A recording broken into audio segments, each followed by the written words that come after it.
Kenapa anak angkat dilarang oleh Islam? Saya ulang, kenapa anak angkat dilarang oleh Islam? Kalau mau baik saja, tapi nggak perlu ada anak angkat. Karena apa? Sekali perempuan ini tadi ditulis misalnya binti Fathul Wahid, binti Bahauddin, itu nanti di KUA itu dikira itu walinya. Padahal hakikatnya tidak walinya. Maka enggak. Nah, ketika ini menikahkan, nikahnya sah enggak? Enggak kan? Karena dinikahkan oleh orang yang hakikatnya tidak walinya, itu satu. Sisi ekstrim kedua adalah ini nyata pernah terjadi. Anak ini kuliah terus pacaran. Ternyata pacaran sama kakak kandungnya. Jadi itu ceritanya ada anak dari Bojonegoro tipe anak angkat sama orang Jakarta. Singkat cerita sama-sama dewasa kuliah. Sampai pacaran, sampai mau kawin. Nah, pas mau kawin itu yang lamar adalah Pak D-nya. Pak D yang Bojonegoro datang ke Jakarta.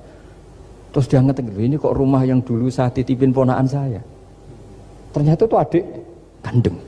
Karena si adiknya tadi pakai binti langsung yang Jakarta. Sehingga anak Bojonegoro perasaannya pacaran sama anak Jakarta. Nah, di sini kelihatan betapa hebatnya Islam ketika benar-benar melarang anak angkat dengan makna menasabkan. Kalau dengan makna kasih sayang nggak apa-apa ya, tapi kalau dengan makna menasabkan nggak boleh. Saya yang bertanya, tadi Antum sempat membahas tentang sifat-sifat Allah yang sempurna. Beberapa hari yang lalu ada teman saya yang tanya ke saya, Mbak Nafilah, kebetulan anak ini memang baru hijrah gitu ya, baru belajar Al-Quran, baru baca-baca. Dia tanya, Mbak Nafilah, Allah itu boleh nggak disifati sama sifat yang mohon maaf kurang baik seperti makar, penipu atau yang lain, karena Allah kan sangat sempurna. Dan dia kebetulan waktu itu dia lagi menyebutkan ayatnya ke saya yang wayamkurullah wayamkuruna gitu. Wa makaru wa makarullah wallahu khairul makiri wa hum la yash'urun. Nah di situ dan di surat Al-Anfal juga ada ayat yang tentang Allah itu sebaik-baiknya tipu daya gitu, mempunyai tipu daya yang sebaik-baiknya. Nah itu kan menunjukkan kalau Allah itu punya sifat tipu daya. Jadi dia waktu itu agak ngotot ke saya, berarti Allah juga bisa dong disifatin sama sifat yang jelek-jelek yang seperti itu Mbak Nafila gitu katanya. Menurut Antum itu gimana? Saya juga masih belum jawab sampai sekarang pertanyaannya teman saya itu, karena saya masih bingung gitu. Jadi saya tanya sama Gus gitu, mungkin ada pencerahan gitu buat saya menjawab gitu. Terima kasih. Assalamualaikum warahmatullahi wabarakatuh.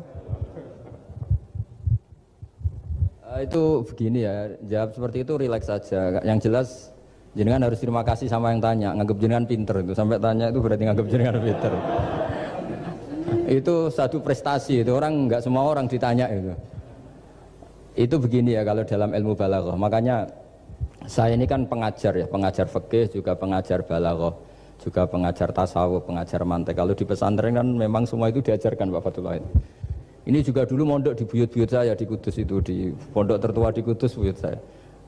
Makanya hormat saya itu bukan karena beliau punya etika, memang aturannya harus hormat gitu. Saya juga harus hormat beliau karena beliau rektor, ya sudahlah saling menghormati. Bapak itu kalau sama penanya itu hormat, ditanya, dia sudah sopan. Jadi kita harus menghormati orang sopan. Yang tanya hormat ke kita karena kita dianggap alim, kita hormat sama penanya karena orang sopan. Mau tanya itu juga gengsi loh.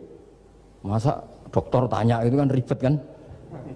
Saya kemarin ditawani di Unisula, masuk dikasih dokter honoris causa. Kenapa Gus gak mau? Saya takut kalau masuk neraka, masa dokter masuk neraka kata saya. Kan ya tidak lucu juga itu. Akhirnya dokter-dokter itu, iya Gus, saya tidak pernah kepikiran ya. Akhirnya mereka terus mau do takwa, udah Gus kita harus takwa, kan malu dokter kok masuk neraka. Oh begini jawabnya ya. Semua ilmu itu harus kita pelajari karena melihat sisi ekstrimnya, sisi buruknya. Ya saya ulang lagi ya.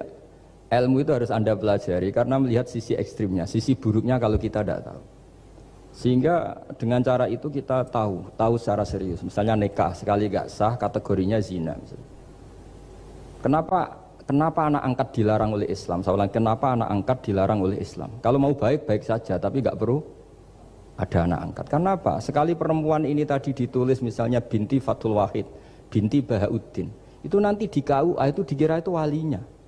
Padahal hakikatnya tidak walinya. Maka enggak. Nah, ketika ini menikahkan, nikahnya sah enggak? Enggak kan? Karena dinikahkan oleh orang yang hakikatnya tidak walinya, itu satu. Sisi ekstrim kedua adalah Ini nyata pernah terjadi. Anak ini kuliah terus pacaran. Ternyata pacaran sama kakak kandungnya. Jadi itu ceritanya ada anak dari Bojonegoro tipe anak angkat sama orang Jakarta. Singkat cerita sama-sama dewasa kuliah. Sampai pacaran sampai mau kawin. Nah, pas mau kawin tuh yang lamar adalah Pak D-nya. Pak D yang Bojonegoro datang ke Jakarta. Terus dia ngetik, ini kok rumah yang dulu saya titipin ponakan saya. Ternyata itu adik kandung. Karena si adiknya tadi pakai binti langsung yang Jakarta, sehingga anak Bojonegoro perasaannya pacaran sama anak Jakarta. Nah, di sini kelihatan betapa hebatnya Islam ketika benar-benar melarang anak angkat dengan makna menasabkan. Kalau dengan makna kasih sayang nggak apa-apa ya, tapi kalau dengan makna menasabkan nggak boleh. Paham ya? Karena ada sisi ekstrim nanti bahayanya tadi. Nah, terus, nah ilmu balaghah juga gitu. Di antara ilmu sisi ekstrimnya ilmu balaghah adalah kalau kamu tidak memahami balaghah, maka kamu akan mengatakan Quran ini bohong. Karena kamu tidak tahu tasbih itu apa. Terus misalnya gini, Allah memaklumatkan di Quran bahwa orang kafir itu sumum bukmun umyun. Sumun artinya itu budak, apa tuli. Bukmun artinya bisu. Umyun artinya buta. Itu kalau kamu nggak ngerti balaghah, maka faktanya apa? Ternyata orang kafir tidak tuli, tidak bisu, tidak buta. Tapi kalau kamu ngerti balaghah akan tahu ini tasbih yang baligh, perumpamaan yang sempurna, kesusastraan. Jadi kalau orang muji Nabi itu nggak boleh bilang anta kasamsi, itu kurang keren. Kamu ibarat matahari, kurang keren. Kafnya dibuang, anta samsun, anta badrun. Kamu matahari, kamu rembulan. Nah, kalau orang sedang pacaran itu kalau bilang kamu ibarat bunga, itu kurang keren. Wah kamu ya bunga saya itu kan terus keren kayak. Nah itu balaghah. Nah di antara balaghah itu ada namanya wal ityan bil kalimah lil musyakalah. Jadi mendatangkan kalimat bukan dengan makna semestinya tapi lil musyakalah. Musyakalah itu perimbangan. Wa makaru wa makarawah. Mereka bermakar dengan tipu daya. Wa makarawah dan Allah pun melakukan itu. Berarti Allah menipu daya mereka. Ya enggak. Kalau dilakukan orang baik itu namanya kecerdasan. Tapi kalau dilakukan orang dolim itu namanya tipu daya. Jadi misalnya gini, ada orang bikin alarm supaya maling itu terdeteksi atau pakai CCTV, itu namanya kecerdasan. Tapi kalau maling pakai CCTV untuk kalau nyolong ngerti pergerakan yang punya rumah. Jadi sama-sama melakukan itu tapi beda. Sama mati juga gitu. Ketika kita pecundang, matinya mati sangit gitu. Tapi ketika kita pahlawan, matinya mati syahid. Artinya ya sama-sama mati. Nah, di balaghah itu ada istilah musyakalah. Musyakalah itu, ayat itu sebenarnya banyak, Mbak. Ada yukhadi'una waha wa huwa khadi'uhum. Wa yamkuruna wa yamkuruwah. Wa makaru itu banyak. Jadi di antara sisi yang harus kita pelajari dari ilmu balaghah adalah kalimat itu banyak yang tidak semestinya. Ya tadi, misalnya kita bilang, coba kamu jalan dulu. Kalau kita bawa mobil, maksudnya mobil itu jalan, kita duduk. Tapi kalimatnya tetap, sudah kamu jalan dulu. Mau naik mobil kok dibilang jalan. Jadi berdiri juga gitu. Ya yuhal muddathir kum fa'angdir. Kum berdirilah kamu. Berdiri maknanya mengurus sesuatu yang serius. Itu orang Arab bilang berdiri. Sehingga disebut wayuki munas sholat. Dan mereka mendirikan sholat. Apa semua sholat itu bentuknya berdiri? Nah, nuruti cangkem elek kan protes ya? Makanya begitu juga sholat. Sholat itu harus menghadap kiblat. Yang benar aja, kalau pas sujud menghadap apa coba? Menghadap tanah kan? Jadi kalau nurutin bahasa ini nggak ada yang benar gitu. Maka berhati-hatilah dalam bahasa. Karena bahasa itu nggak jelas. Kalau kamu sedang senang istri kamu, mesti bilang gini, wah saya cinta kamu karena kamu cantik. Harusnya istrinya tersinggung. Tersinggung gini, berarti suatu saat kalau saya jelek Anda sudah tidak cinta kan? Kebetulan para istri tidak pinter sehingga dipuji gitu ya seneng. Sebetulnya itu tidak pujian, itu bahaya itu. Berarti dia mencintai saya sejauh saya masih cantik. Kalau enggak ya sudah macam-macam. Dan ya rata-rata macam-macam betul itu. Artinya bahasa itu nggak usah dimaknani, makanya saya kemarin bilang sama Pak Rohidin itu, Mbok ya UI itu kalau ngaji misalnya Bukhari dengan pemaknaan ulama. Karena maknani bahasa ini satu pekerjaan yang kalau tidak ulama tidak bisa. Apalagi bahasanya Rasulullah Sallallahu alaihi wasallam. Bahasa itu susah. Dalam keseharian saja kita maknani susah, apalagi bahasanya Quran dan hadis. Ya tadi contoh paling gampang gitu. Wa yuqimuna sholat, mendirikan sholat. Kita berdiri tegak demi bangsa ini. Memangnya perang harus berdiri, kadang harus tiarap kan? Jadi bahasa itu selalu sering, kalau di balaghah disebut hakikat dan majas. Ada makna hakikat, ada makna. Dan itu harus kita kaji. Kalau enggak ya fatal, memang hasilnya fatal. Kalau enggak ya. Makanya saya dulu ketika ngaji itu ya banyak santri yang agak kurang ajar betul. Sampai sanggul rajanya gini Pak Khalil, Anda orang teknik pasti tahu. Gus, soft paling baik itu yang mana? Soft awal kata saya gitu. Baru agak baik kedua, ketiga. Ya kalau gitu gampang Gus, masjid tuh bikin selatan utara, semuanya soft jadi awal. Selagi bentuknya barat timur pasti ada dua tiga. Paksa mereka di soft awal dengan desain masjid selasa utara apa? Bukan panjang ya, selatan utara sehingga semuanya di soft awal. Terus dia tanya lagi, lalu soft paling baik mana? Yang sisi kanannya imam kan itu urutannya. Ya sudah imamnya letakkan paling selatan. Sehingga semua makmum posisinya di kanan. Ya kalau itu anjuran Islam ya didesain sak bangunannya. Ribet gitu. Coba kalau kamu jadi kiai ditanya gitu mangkel apa enggak? Wah ini kurang ajar betul orang ini. Selagi bangunannya memungkinkan soft 2, 3 pasti nanti ada soft 2 dan dipaksa saja, yaitu tadi bangunannya memanjang selatan utara, imamnya diletakkan paling selatan. Terus saya gantian tanya, lalu setelah begitu yang paling afdol siapa? Yang paling dekat? Ya sudah imamnya kerubuti saja gitu.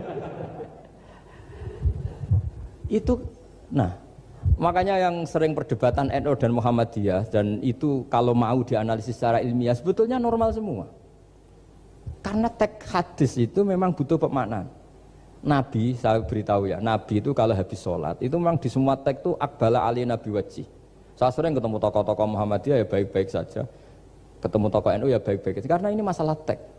Saya ulang lagi, karena Rasulullah SAW idan sorofa min sholatihi akbala ali nabi wajih.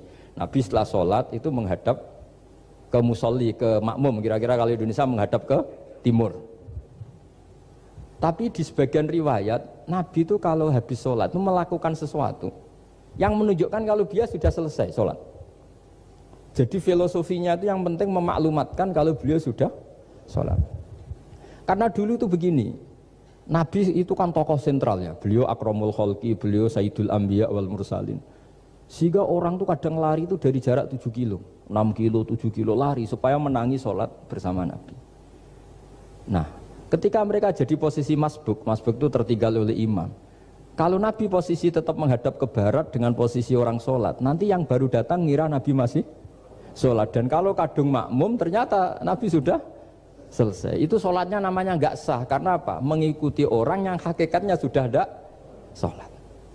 Terus semenjak itu jadi ilmu, maka kesunatan bagi imam setelah salam harus memaklumatkan ke hadirin kalau sholatnya selesai. Itu bisa dengan gerakan menghadap ke makmum atau menghadap ke utara atau apalah pokoknya, yang penting jangan rokokan lah misalnya itu.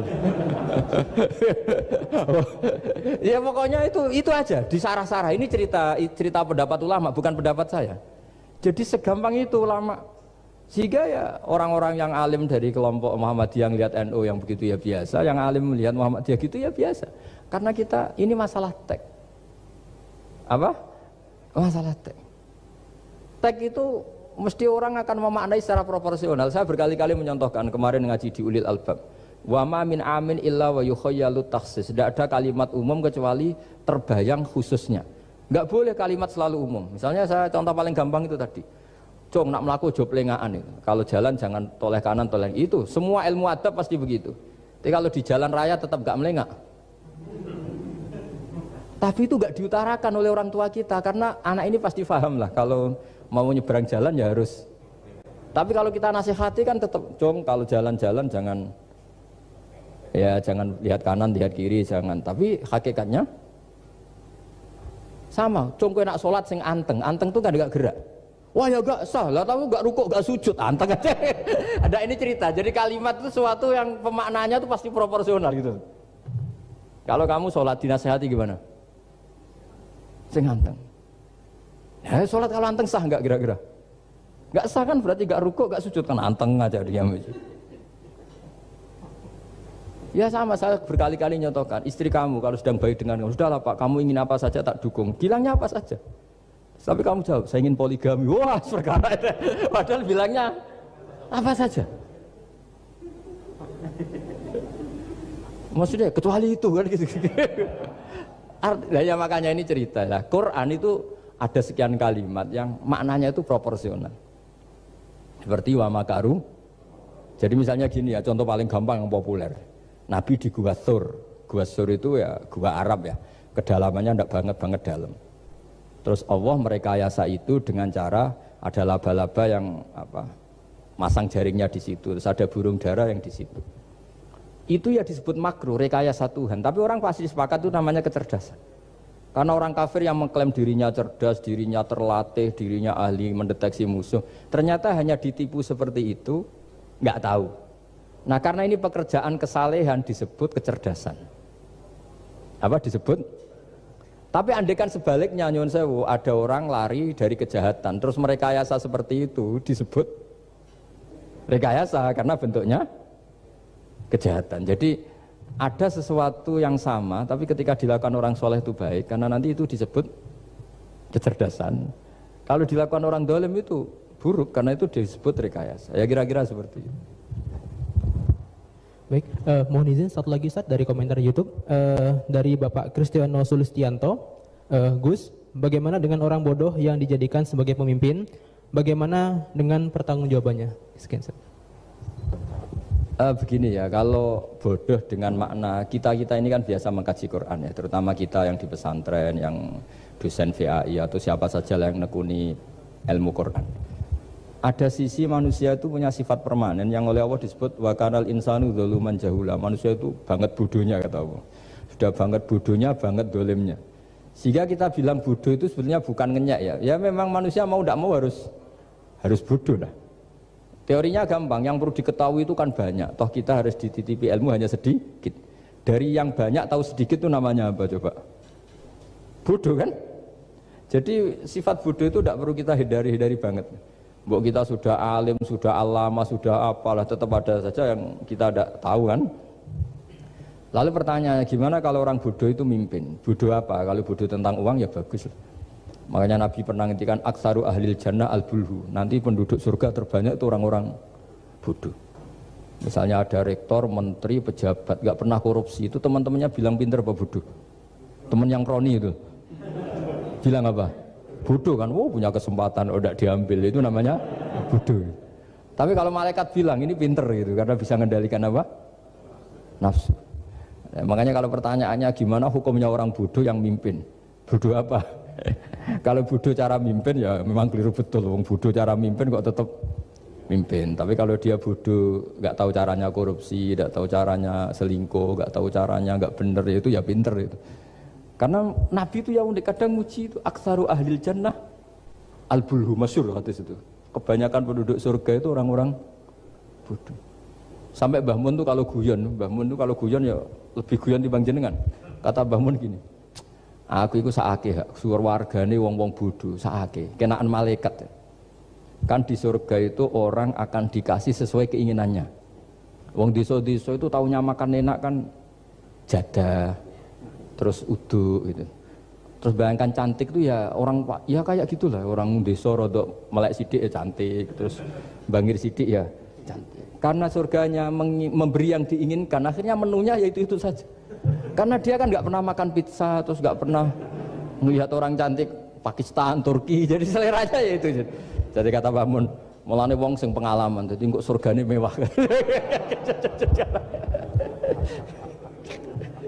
Itu kan bayangkan kamar mandi, mungkin ya kamar mandi di kampungnya kan itu udah bagus ini. Ya saya tidak tahu apa betul begitu apa enggak, ini guyon itu.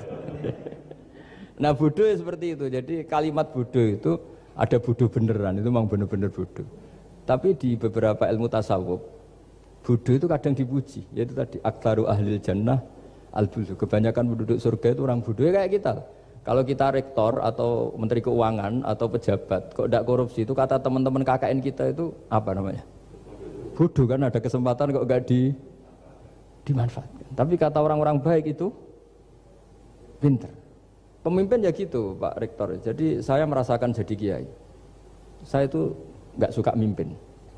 Karena sebetulnya takut kalau orang ini tidak mandiri. Semua kok tanya kiai, semua tanya. Ya kadang orang saking percayanya kiai itu ngasih nama anaknya saja tanya kiai. Padahal bisa baca kitab. Kadang ya dia doktor dari Al-Azhar. Ya kamu itu ngalim kok nama saja tanya kiai, apa memang kamu nggak bisa? Wah biar barokah Gus kalau nama dari jenengan, ribet kan? Ini kan ribet. Akhirnya saya tidak mau, barokahnya tidak mau itu mereka mau memberi nama sendiri. Makanya kata bapak saya itu kalau ono imam masjid wis tuwek ngimami terus, itu gak istiqomah hak jenenge, mau digenti. Jadi artinya kalau ada seorang imam masjid tuwek sudah batuk masih ngimami saja. Di satu sisi itu pinter ya, di mana-mana kalau ada yang tua sama yang muda ya didahulukan yang tua. Tapi kalau pertanyaannya itu kalau di bab adab. Tapi kalau nanti temanya regenerasi, ini tersangka enggak? Ya saya ulang lagi ya, ada imam tua sudah batuk-batuk. Kalau temanya akhlak dibenarkan. Di mana-mana kalau ada yang tua yang jadi imam ya tua. Tapi kalau temanya regenerasi, tersangka kan dia. Lah ini lainnya gimana ini kok enggak regenerasi? Artinya gini, makanya saya bilang kalimat bodoh beneran apa bodoh yang relatif nisbi. Jadi manusia itu seperti itu, makanya disebut wakanal insanu zaluman jahula. Di bab adab dia benar jadi imam, tapi kalau babnya regenerasi salah. Makanya kalau jadi pemimpin berkali-kali, makanya benar Indonesia dibatasin 2 periode. Harusnya kalau teori pengalaman, benar mana presiden ketiga sama kedua? Benar ketiga kan lebih punya pengalaman. Tapi kalau dibalik, pakai teori regenerasi, memangnya orang Indonesia hanya dia tok yang bisa jadi presiden? Tapi kalau pertanyaannya, yang belum pernah jadi presiden sama yang pernah jadi presiden, kira-kira mimpinnya tahu mana? Ya kalau yang manusia itu bisa dibolak-balik gitu. Makanya saya berkali-kali bilang agama yang urusan sosial itu tidak ada pakemnya. Gimana hukumnya orang soleh berteman orang fasik yang dugem yang apa? Buruk. Enggak boleh orang soleh berteman orang fasik, takutnya ketularan. Tapi kalau dibalik, boleh enggak orang soleh membina orang fasik? Boleh, bisa bina kalau berteman. Kamu bisa bina orang tanpa berteman? Enggak bisa. Tapi kalau pertanyaannya, boleh enggak orang baik berteman orang buruk? Enggak boleh kan? Takut terkontaminasi. Tapi kalau dibalik, boleh enggak orang baik membina orang buruk? Boleh, bisa bina kalau berteman. Boleh enggak berteman sama orang buruk? Jadi makanya di sini ini kalau sudah sosial itu ada muktadul hal namanya kalau dalam pesantren itu. Konteksnya apa? Apa? Konteksnya apa? Makanya sekarang ada Covid itu juga gitu. Wah ini enak copet itu. Polisi nggak boleh nangkap, jaga jarak Pak. Jadi kalau nyopet ya sekarang, kalau maling sekarang. Kalau mau ditangkap saya positif. Itu kan ribet kan itu. Jadi, lu itu betul benar nyata. Saya kan punya santri polisi banyak Pak. Kemarin saya ke Semarang cerita. Yang cerita itu reskrim dia kasat. Itu cerita. Kemarin tuh ada Gus maling sudah ditangkap lepas. Itu yang jenis positif. Itu gak ada yang berani nangkep itu. Jadi polisi hanya ngepung tok. Bingung gitu. Polisi ya takut mah positif orangnya. Dikepung, pokoknya kalau lari tembak sambil nunggu tim APD yang lengkap baru ditangkap.